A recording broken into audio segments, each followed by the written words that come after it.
Assalamualaikum warahmatullahi wabarakatuh.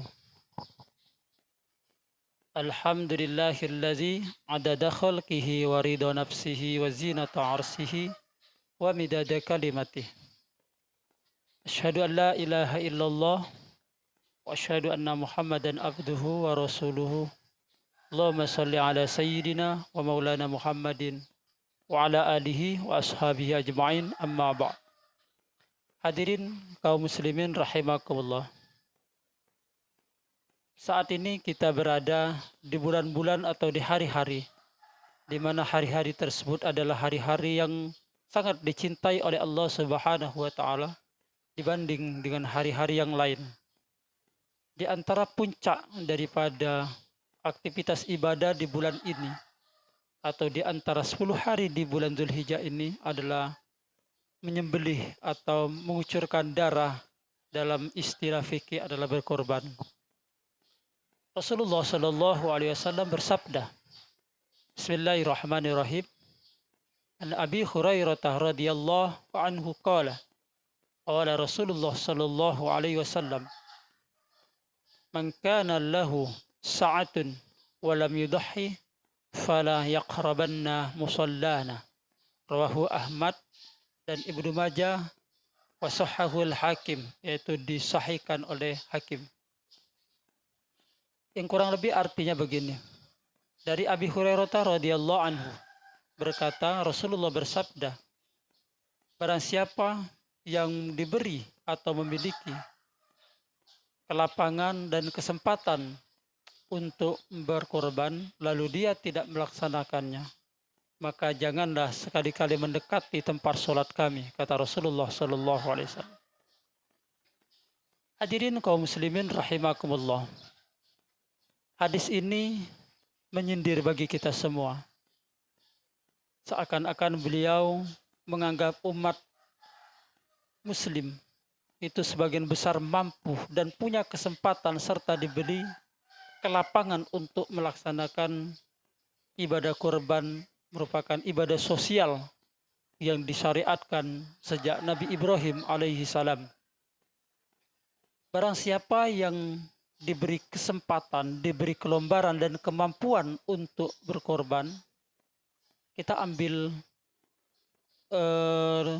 garis bawahi dari kata-kata diberi, memiliki kesempatan. Maka lahu sa'atun, barang siapa memiliki kesempatan, kelonggaran, seakan-akan Rasulullah mengancam kalau sudah diberi kelonggaran dan kesempatan lalu tidak mau berkorban, maka janganlah kalian mendekati sholat.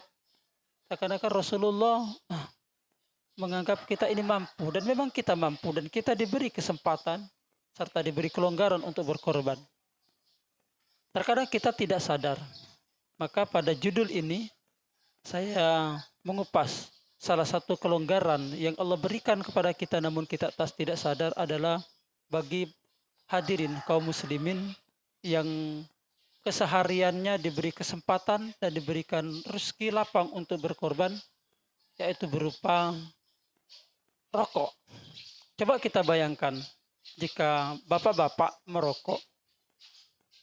Rokok kalau kita lihat harganya bervariasi antara 7.000, 8.000, 9.000, bahkan ada yang 20.000, ada yang 30.000.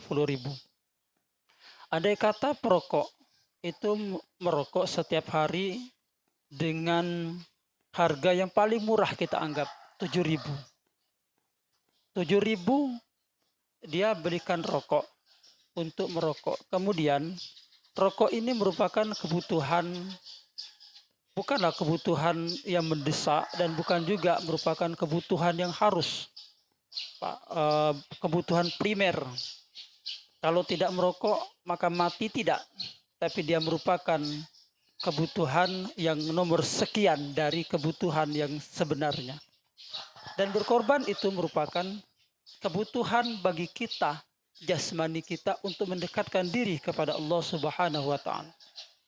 Kalau rokok harganya 7.000 paling murah, atau 8.000 atau 9.000 atau 10.000, maka mari kita lihat dengan nilai dari ibadah korban tersebut. Tahun ini ibadah korban rata-rata satu orang iuran 2.200.000.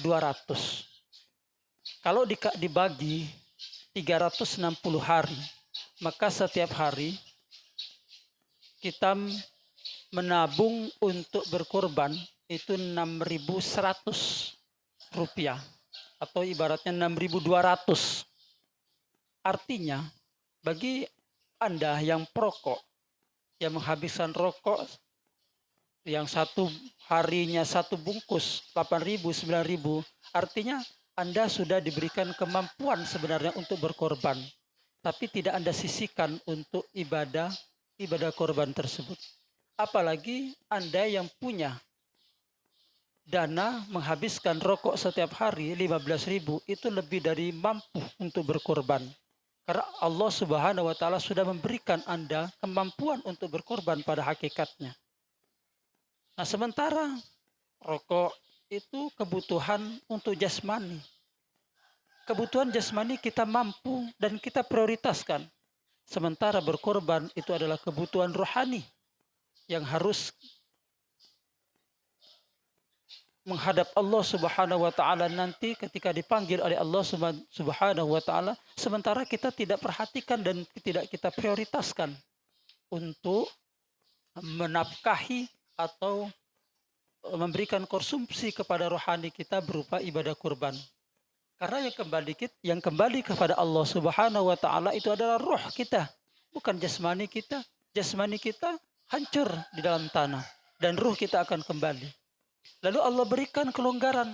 Setiap hari kita menghabiskan untuk merokok 7.000, 8.000, 9.000, 10.000 sampai 15.000 setiap hari. Tapi kita tidak menyisihkan untuk berkorban. Pada intinya kita mampu dan kita bisa kalau kita mau menyisihkan.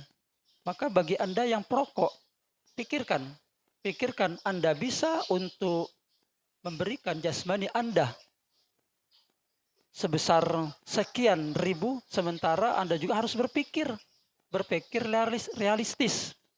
Anda juga harus adil memberikan rohani Anda untuk berkorban di hadapan Allah Subhanahu wa Ta'ala. Merokok 7.000, 8.000, 9.000, 10.000, bahkan 15.000 sehari, artinya Anda mampu dan Anda mempunyai kesempatan untuk berkorban. Korban itu kalau kita ambil setiap hari, kita menabung 6.100. Maka gunakanlah harta di jalan Allah Subhanahu wa Ta'ala dengan sebaik-baiknya agar kita kembali kepada Allah dalam keadaan yang bisa dipertanggungjawabkan. Prioritas kita ruh, jasmani kita nomor 2-kan. Mudah-mudahan ada manfaatnya agar bisa memotivasi kita bahwasannya kebanyakan dari kita mampu untuk berkorban tapi tidak kita laksanakan. Assalamualaikum warahmatullahi wabarakatuh.